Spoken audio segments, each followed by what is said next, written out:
ఇక న్యాయస్థానం ఇచ్చినటువంటి తీర్పు ఈ విధంగా ఉంటే ఆ ఇద్దరికి సంబంధించినటువంటి అంశంలో మాత్రమే 28.35 ఎకరాలకి సంబంధించినటువంటి ల్యాండ్ ఇవ్వాలి అని చెప్పి ఎన్ఓసి ఇచ్చిన సందర్భంలో కొంతమంది ఎండోమెంట్కి సంబంధించినటువంటి అధికారులు కొంతమంది అత్యుత్సాహం చూపించినారు అనటంలో ఎటువంటి సందేహం లేదు.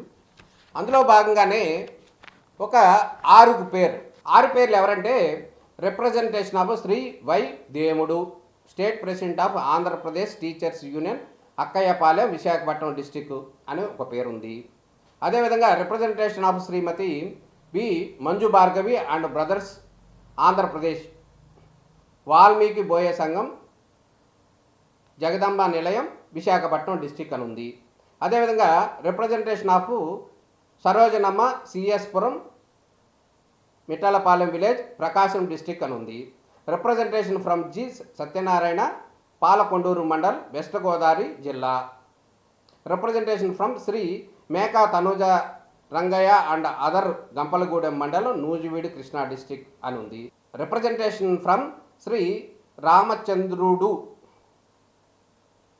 Secretary vision, Shri Sathyasai Nagar, Akkayapalem, Kadapa district అని ఉంది.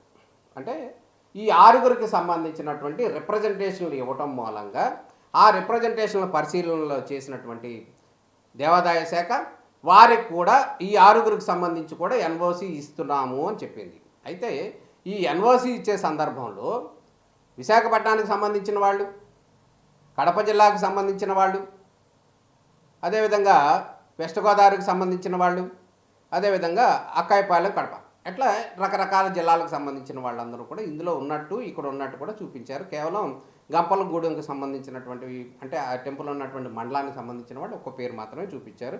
మిగతా ఆరుగురికి మాత్రం కూడా వీరందరూ కూడా ఎన్ఓసి ఇస్తున్నామని చెప్పారు. అంతేవిధంగా ఎందుకు ఇస్తున్నాము, ఎంత ఇస్తున్నాము, వాళ్ళ సర్వే నెంబర్ ఎంత ఉంది, వాళ్ళు ఎవరు ఎంజాయ్మెంట్లో ఉన్నారనేటటువంటి విషయాన్ని ఇక్కడ దాచిపెట్టడం జరిగింది. దానికి సంబంధించినటువంటి విషయాలు ఎక్కడా కూడా క్లియర్గా చెప్పలేదు. దీనికి సంబంధించి ఎన్ఓసి ఇస్తున్నామని చెప్పి N Sudhakar Rao, deputy secretary to government endowment department నుంచి కూడా వారికి సంబంధించినటువంటి ఆర్డర్స్ వచ్చేసాయి. దానికి సంబంధించినటువంటి ఎన్ఓసి కూడా క్లియర్ అయిపోతున్న పరిస్థితి కనపడుతుంది.